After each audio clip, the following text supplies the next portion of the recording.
Alors oui, la représentation des personnes handicapées dans les médias, c'est un enjeu pour l'Arcom. C'est une mission qui nous a été confiée par le législateur, par une loi qui date de 2006 et qui en fait va beaucoup plus loin que le seul handicap.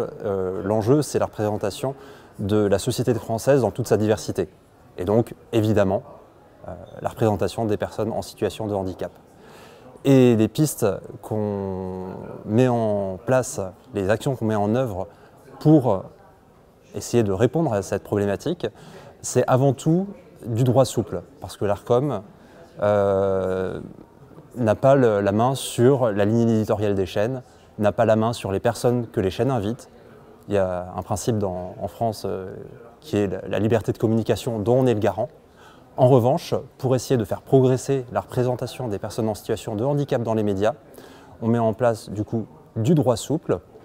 Qu'est-ce que c'est? C'est mettre l'ensemble des parties prenantes, l'ensemble des acteurs, les chaînes de télévision, les stations de radio, autour d'une table, mesurer les difficultés. C'est ce qu'on fait annuellement en mesurant la représentation des personnes handicapées dans les médias et en demandant aux chaînes de télévision et aux stations de radio de prendre des engagements chaque année pour essayer de faire progresser cette représentation quantitativement, mais aussi qualitativement, c'est-à-dire en essayant de faire en sorte que les personnes handicapées qui apparaissent dans les programmes ne soient pas réduites à leur handicap, en essayant de faire intervenir des experts qui sont en situation de handicap, mais pas nécessairement pour parler de handicap, pour parler de sujets sur lesquels ils ont une expertise.